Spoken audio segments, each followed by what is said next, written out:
मराठी महानगर पेपर में काम करता हूँ, पत्रकार हूँ। आपकी बातों से मतलब मेरे पास शब्द नहीं है क्या बोलना, लेकिन ये मुझे लगता है कि भारत में हिंदू और मुस्लिम एक होने के लिए कुछ ना कुछ होना चाहिए, ऐसा मुझे लगता है। मैं करता आया हूँ 10-12 साल से, लेकिन आपके मुंह से मैं ये सुनना चाहता हूँ कि भारत में बस्ती में, मैं तो 40 गांव इस गांव में रहता था, मुंबई में रेजुलेटी के लिए आया हूँ। बस्ती बस्ती में जो हिंदू और मुस्लिम हैं, इनके दिल में अगर गलत फहमी है, और वो है भी सही मायने में कुछ हद तक है, तो वो दूर करने के लिए आपकी क्या सुझाव है कि हिंदू और मुस्लिम दोनों कम्युनिटी के लोग कैसे इकट्ठे आ सकते हैं? Brother, that's a very good question. That what is the suggestion from me, that how can we get the Hindus and Muslims on a common platform? How can we come together? The reply to this is, I have given a talk on similarities between Hinduism and Islam. I have given that talk in Bombay, I have given the talk in Chennai, I have given in other parts of India, and we find there that tens of thousands have attended.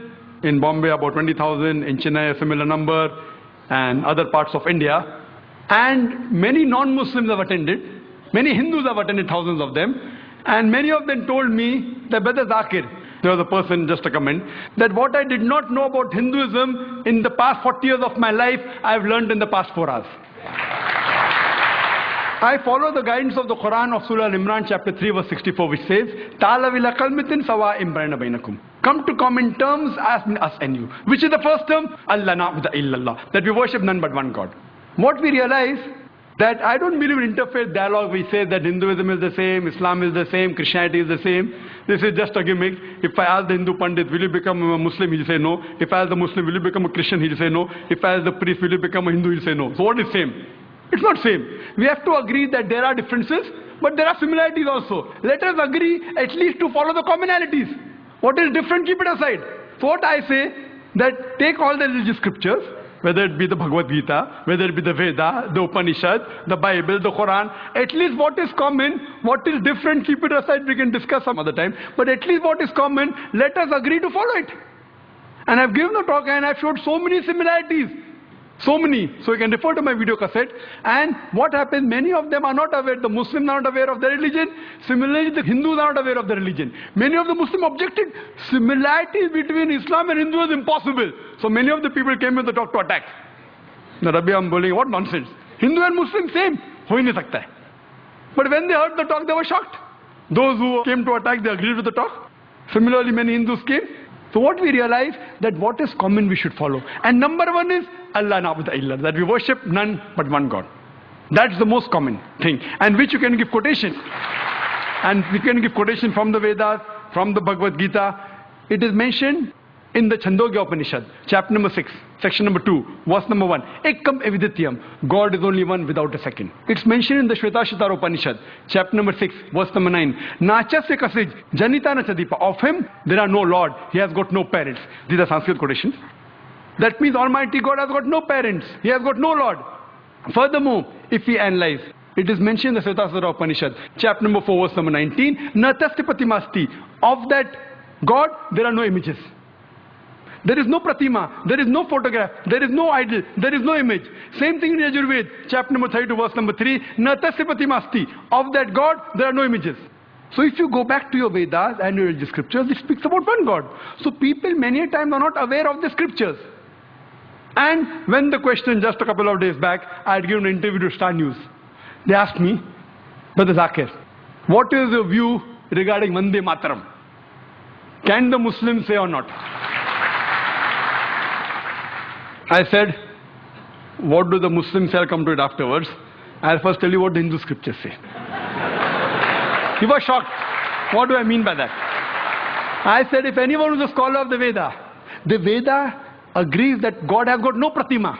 So when you say Vande Mataram, that this country is my mother and you call it God, a person who's a scholar, I'm not talking about the normal people who don't know about the scriptures. But you ask a scholar, he will say that Vande Mataram goes against the Vedas. Because Vande Mataram in no less than 3 places it says, I bow down to thee. I worship thee. If you see about the Arya Samaj and you see the various top scholars, they think according to the Vedas, idol worship is not permitted. There are verses in Bhagavad Gita, chapter number 7, verse number 20, which says that you should not do idol worship. So here when we go back to our scriptures, unfortunately, they believe in a form of pantheism. So even according to the Vedas, if you're a good scholar, this song, Vande Mataram, that I bow down and I worship thee, as I quoted in Sanskrit about Upanishad, it's against. Even in Islam, there are 12 lines which are objectionable. 3 times it is said, Vande Mataram, which means I bow down to thee. If once it says that this country is my mother, once it says I will kiss the feet, once it says about the divine things, about the smile, talking about divinity, it calls it Lakshmi, it is called Durga. All these things are objectionable. We Muslims, we love this country. But we will not bow down to anyone but to Almighty God. Even a mother who has born in a womb for 9 months, we love her, we respect her, but we will not bow down to our mother, to our own mother.